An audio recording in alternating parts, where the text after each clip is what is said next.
को जोड़ लेते हैं। सीईओ निर्मल बांग institutional equities. Rahul, good morning.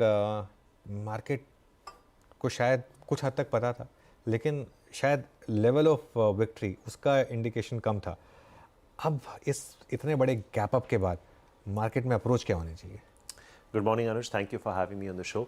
तो अनुज, आपको याद होगा जो आखिरी अपर सर्किट मार्केट में लगा था इलेक्शन के बाद, वो 2009 में लगा था जब डॉक्टर मनमोहन सिंह दोबारा आए थे।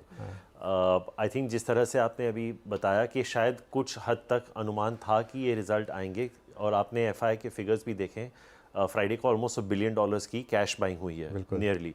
ऑब्वियसली 7.6% का जीडीपी आंकड़ा भी आया था, बट ये अनुज एक तरह से ट्रैजेक्टरी बदल देता है। और मैं कुछ 3-4 पॉइंट्स आपको बताना चाहूँगा। अगर आप प्रधानमंत्री के 2 टेन्योर्स देखें तो पहला टेन्योर जो था स्पेशली 2016 से 18 के बीच में, वो बहुत रेगुलेटरी चेंजेस का था, चाहे वो जीएसटी हो, डीमॉन हो, RERA, IBC, NCLT, bankruptcy code. और जो दूसरा the bulk of his second tenure ये था कि इंडिया को ग्लोबल मैप पे कैसे लाया जाए। A lot of alliances particularly middle east में G20 होस्ट करना। आई थिंक अगले 5 साल अनुज, अगर ये I say this with some responsibility, it's not a question of अगर ये सरकार जब दोबारा आएगी, आई थिंक जब ये सरकार दोबारा आएगी मई में, आई थिंक अगर अगले 5 साल अनुज, अगर आप इस प्रधानमंत्री के पहले 10 साल का जीडीपी एवरेज देखें, वो 5.7% रहा है। लेकिन इसमें कोविड आता है, तो आई थिंक अगर ये 5.7 अगर 5 साल 7.5% चला जाता है अनुज, तो हमारा जो $3.6 ट्रिलियन का जीडीपी इस साल के एंड में होगा, हमारा अनुमान ये है कि ये अगले 10 साल में $10 बिलियन हो सकता है। ये आपके अगले 5 साल की ट्रैजेक्टरी टोटली बदल सकता है, because it could land up being the most market friendly government in the next 5 years, क्योंकि बहुत सारा काम ऑलरेडी हो चुका है। तो मुझे लगता है कि it is very possible Anuj कि आपको इस 2024 में 20% के रिटर्न्स मिल जाएं। It may not be a one time when the prime minister comes back, क्योंकि ये काफ़ी हद तक फैक्टर इन हो जाएगा, but I would not be surprised कि somewhere after the interim budget gets presented, अगर आपका निफ्टी 23-24 हज़ार के आसपास तो हो। फ्रंट लोड हो सकता है। आप ये कह रहे हैं कि हाँ यहाँ से जी, रैली शुरू हो सकती है और वो मई जून तक हम सब कुछ पचा हाँ लेंगे। जी। और ये अनुज आपको बहुत 2013 की याद दिलाएगा, क्योंकि जब भाजपा ने नरेंद्र मोदी को पीएम कैंडिडेट अनाउंस किया था, उसके बाद ही रैली। वहां से लेके मई तक की रैली बहुत स्ट्रांग थी, पर उनके जीतने के बाद इतनी रैली स्ट्रांग नहीं थी। तो ये हो सकता है कि ये बहुत फ्रंट लोड हो जाए इन एंटिसिपेशन। बट जैसे मैं कह रहा था कि अनुज, एक चीज आपको बहुत क्रेडिट देनी पड़ेगी इस गवर्नमेंट की, कि they have average inflation in their 10 years at 5.1% and fiscal deficit at 5.1%, despite having so many supply side shocks. तो एक तरह से एक्सटर्नल सेक्टर को भी आपने बहुत अच्छा मैनेज किया। एक ऑब्वियसली एक फ़ायदा ये भी होता है अनुज के 2 युद्ध अभी भी चल रहे हैं, फिर भी क्रूड 75-80 के बीच में ही है, तो इसका हमें बहुत फ़ायदा होता है। और रिसेंटली जैसे पीयूष गोयल भी आपके इवेंट में कह रहे थे वीकेंड पे, किस तरह की फोकस इलेक्ट्रिक व्हीकल्स पे है। तो आई थिंक ये सारी चीज़ें एक्सटर्नल सेक्टर पे हेल्प करेंगी। पर मुझे लगता है कि बिटवीन थर्सडे एंड टुडे एक ऑब्वियसली माइंड शिफ्ट हुआ है। अब कितने सीट्स आएंगे वो तो पता नहीं, बट आई थिंक अगर आप यूपी, बिहार, महाराष्ट्र, गुजरात, ये 3 स्टेट्स और झारखंड को मिला दें, you are practically at the half way mark any which ways. बिल्कुल राइट। तो unless the government does something to totally mess things up in the next 5 months, जो कि इसकी संभावना जीरो तो नहीं, नेगेटिव है, तो I think it is just with not even 10 states you are expected to reach. तो I think market has rewarded. और मुझे लगता है, जैसे मैंने कहा, जिस तरह से इकोनॉमी मैनेज हुई है, अगर अगले 5 साल में अगर 7% एवरेज हो जाता है और इंटरिम बजट के आसपास, आई वुड नॉट बी सरप्राइज कि निफ्टी आपको 23-24 हज़ार के आसपास दिखे। जो राहुल ने बात कही ना 2013 वाली, मुझे याद है क्योंकि उसमें इतनी बड़ी रैली हुई थी। उसके बाद हो क्या जाता है, कई लोगों ने उस रैली को ये बाद में कहा कि देखिए मनमोहन सिंह के पीरियड में कितनी बड़ी रैली आई थी। वो एक्चुअली 6 महीने की लास्ट की रैली सिर्फ वो एक बिल्ड इन कर रही थी कि एक गवर्नमेंट चेंज हो रही है। लेकिन सवाल इट्स अनडाउटेड कि तेजी आने वाली है, लेकिन इस तेजी को राइड अगर करना है तो पैसा कहाँ लगाया जाए? क्योंकि 3-4 रिपोर्ट्स हम पढ़ रहे थे, एक जो थीम उभर कर आई है इंडस्ट्रियल्स, बैंक्स, और जिस तरह से वो फिस्कल बैलेंस की बात कर रहे हैं, क्या बैंक्स अब और भी स्ट्रॉन्ग फुटिंग पर रहेंगे एक्सपोजर के लिए? देखिए हर्षद जी, ऐसा है कि अगर आप ये जो स्टेट्स का अब मैंने जिक्र किया, अगर सेंटर में एक पार्टी है और उन्हीं स्टेट्स में भी वो पार्टी है, तो आपका जो इम्प्लीमेंटेशन होता है वो बहुत ज़बरदस्त हो जाता है। It's fast track. जो सरकार में कुछ लोग कहते हैं ना डबल इंजन सरकार, तो आई थिंक उसके चलते एक तरह से प्राइवेट सेक्टर को भी कॉन्फिडेंस मिलता है कि हम इन्वेस्ट करें, गवर्नमेंट को भी लगता है कि हाँ हमारे इन्वेस्टमेंट्स को देख के प्राइवेट सेक्टर इन्वेस्ट करेगा, और सबसे इंपॉर्टेंट बात है अगर ये जॉब क्रिएशन में जाता है तो कंजम्पशन भी होगा। तो आई थिंक अगर आप मार्केट को देखें हर्षदा जी, कुछ पिछले हफ्ते या महीनों से ये कोई एक सेक्टर नहीं लीड कर रहा है, ये बहुत अच्छा सेक्टर रोटेशन हो रहा है। You know, it is not that you can say कोई एक so there are different stocks that are hitting new highs and that's the beauty of the market in a way। थोड़ा काफ़ी हद तक broad based हो गया है, तो मुझे नहीं लगता कि कोई एक सेक्टर लीड करेगा, लेकिन क्योंकि लोग इस गवर्नमेंट को इंफ्रा और इंडस्ट्रीज के साथ एसोसिएट करते हैं और नितिन गडकरी जी बहुत अग्रेसिव टारगेट सेट करते हैं, तो I think roads is one sector that could continue doing well. You can play through stocks like PNC, infra और केएनआर। आपने ओपनिंग में डीबीआर का जिक्र किया था, पर हमारा झुकाव थोड़ा उधर है। I think cement could still be one sector you could play through. I think Ambuja, UltraTech in the large caps, Ramco and Birla Corp, तो ये दो हैं। और अगर ऑब्वियसली अगर कंजम्पशन में फ़ायदा हुआ तो आई थिंक सबसे दुख वाली बात यह है कि लीवर, डाबर वगैरह सब आपको 2-3% के ही वॉल्यूम ग्रोथ दे रहे हैं, लेकिन अगर at the bottom of the pyramid अगर जॉब्स क्रिएट हो गए तो I think consumption could also see a revival. तो आई थिंक इसी इलेक्शन के आउटकम में अगर मुझे खेलना है, पीएसयू बैंक्स देख लीजिए हर्षदा जी, आई थिंक एसबीआई का 18% का आरओई है, 18% का। आप प्राइवेट सेक्टर बैंक्स को देख लीजिए जिनके पास 18% का आरओई है, वो 2 टाइम प्राइस टू बुक पे ट्रेड कर रहे हैं, एसबीआई उसके आधे पे है।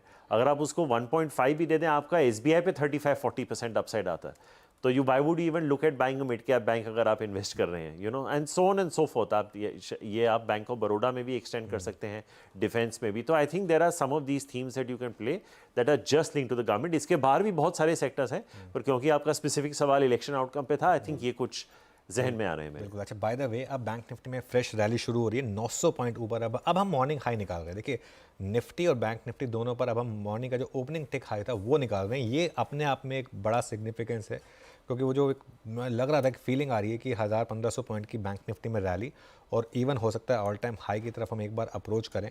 और एक बार आईसीआईसीआई बैंक लेकर आइए अब आप ज़रा, क्योंकि ये एक स्टॉक है राहुल जिसने पूरी बुल मार्केट को पिछले साल लीड किया था, आईटी बैंकों की बुल मार्केट को।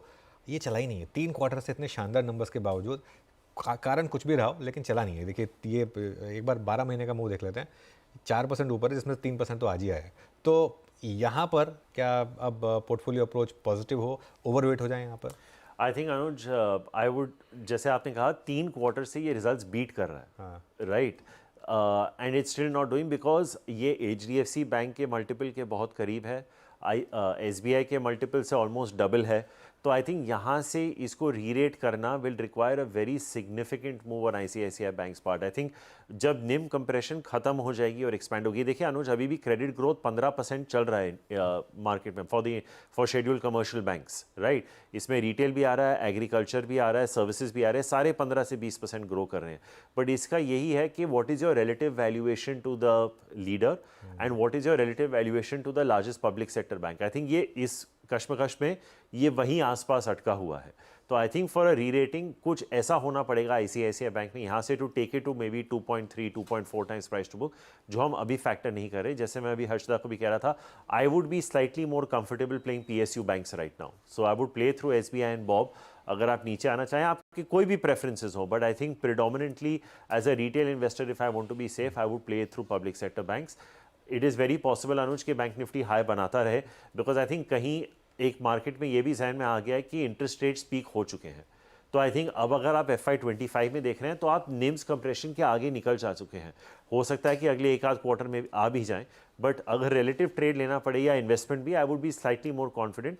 इनफैक्ट अनुज आईसीआईसीआई बैंक का आप जिक्र करें, I would say if you want to be a little braver, आप इंडसइंड बैंक खेल लीजिए। थोड़ा उसका अल्फा और बीटा थोड़ा आपको आईसीआईसीआई से ज़्यादा मिल जाएगा, and they are also doing extremely well. तो I would actually prefer something like an IndusInd bank also at this point in time. Okay, in fact PSU bank index देखिए आप इस समय हश्ता और 0.3% ऊपर। और अब देखिए अब ये ना मार्केट वो मूव दिखा रहा है जो मैं एक्सपेक्ट कर रहा था कि एक बार गैप अप के बाद भले हल्का से नीचे आए, लेकिन पीएसयू बैंक निफ्टी 3.5% ऊपर, निफ्टी 350 पॉइंट ऊपर, और बैंक निफ्टी अब 976 पॉइंट ऊपर, ऑलमोस्ट 1000 हो गया। वो 1000 से 1500 का जो एक व्यू था, एक बार बैंक निफ्टी का डिस्टेंस फ्रॉम टॉप वाली प्लेट रख दीजिए जरा, 45,781। ये एक इकलौता इंडेक्स रह गया है बड़े इंडेक्सेस में जो 52 वीक हाई पर नहीं है। आईटी खैर अपनी जगह अलग बात है, लेकिन जो डोमेस्टिक इकॉनमी वाले स्टॉक्स हैं या सेक्टर्स हैं उसमें ये एक इकलौता बचा है। 46,300 इसका ऑल टाइम हाई, 46,369।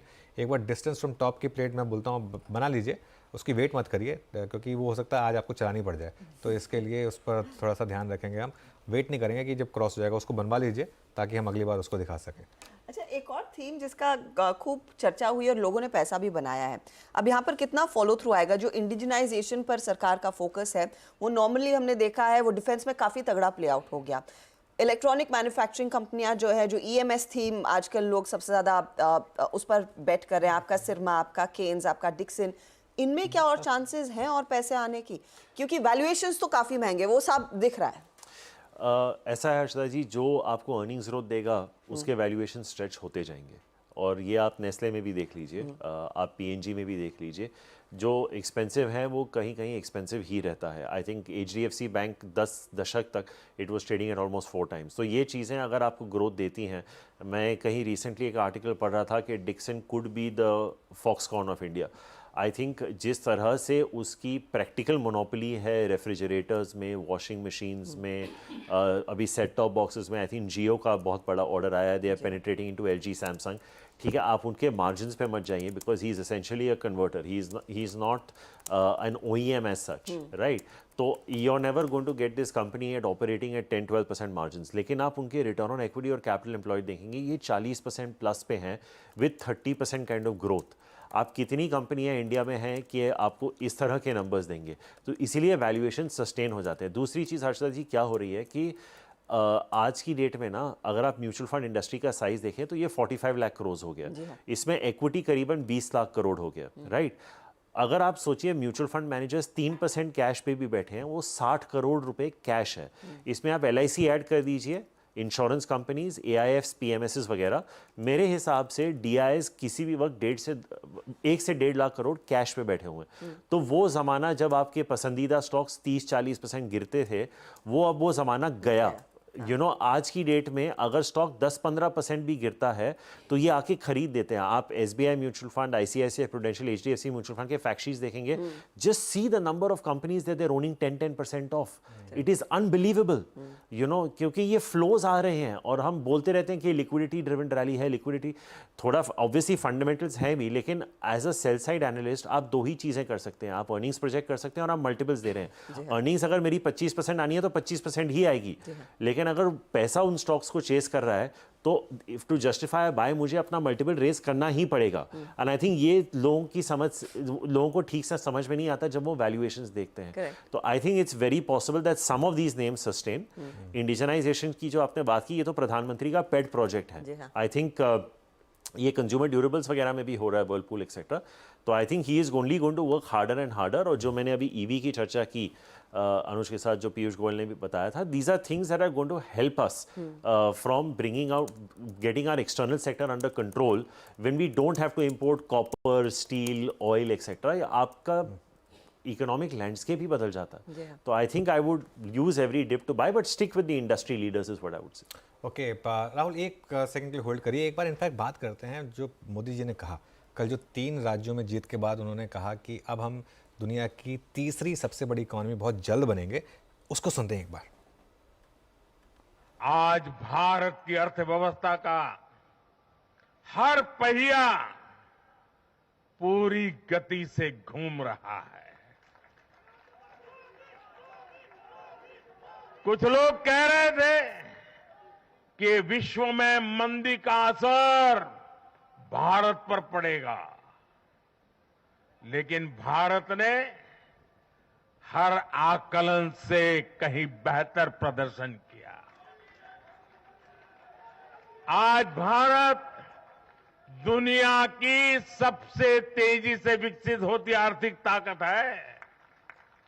आज भारत का आत्मविश्वास, भारत के लोगों का आत्मविश्वास अभूतपूर्व स्तर पर है। आज भारत में, आज देश में रिकॉर्ड जीएसटी कलेक्शन हो रहा है, कृषि उत्पादन के नए रिकॉर्ड बन रहे हैं, भारत के शेयर मार्केट पर भरोसा चरम पर है, आज भारत के निर्यात के नए रिकॉर्ड बन रहे हैं। यूपीआई ट्रांजैक्शन के नए रिकॉर्ड बन रहे हैं, त्योहारों में खरीद के नए रिकॉर्ड बन रहे हैं, गाड़ियों की सेल के नए रिकॉर्ड बन रहे हैं। आज भारत में सीमेंट प्रोडक्शन बढ़ रहा है, कोयला प्रोडक्शन बढ़ा है, आज भारत में स्टील उत्पादन बढ़ा है, बिजली उत्पादन बढ़ा है। दुनिया भर की कंपनियां भारत में मैन्युफैक्चरिंग के लिए आतुर है। हवाई यात्रा करने वालों की संख्या उच्चतम स्तर पर है। होम लोन में भी, उस सेक्टर में भी बहुत अधिक वृद्धि देखी जा रही है। साथियों, आज भारत का फिजिकल इंफ्रास्ट्रक्चर पूरी तरह से ट्रांसफॉर्म हो रहा है। आप देखिए, चारों तरफ एक्सप्रेसवे का, इंडस्ट्रियल कॉरिडोर का जाल बिछ रहा है। भारतीय रेल आज अपने ट्रांसफॉर्मेशन के सबसे बड़े दौर से गुजर रही है।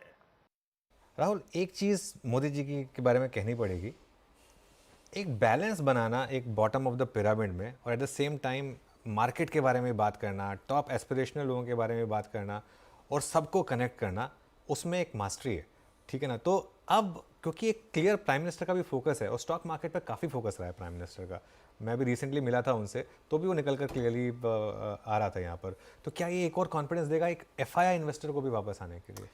अनुज, मैं आपसे पूछूंगा, लास्ट आपने कौन से प्रधानमंत्री का स्पीच देखा था जितना उन्होंने इस वक्त जिक्र किया है इकोनॉमी का? यही मैं अपने पहले आंसर में कह रहा था कि अगले 5 साल आप इंडिया को ऐसी स्थिति में देखेंगे जैसे आपने पिछले 10 साल में नहीं देखा है। उसकी नींव लग चुकी है, अब उसका फल खाने का समय आ चुका है, इस तरह से मैं कहूँगा।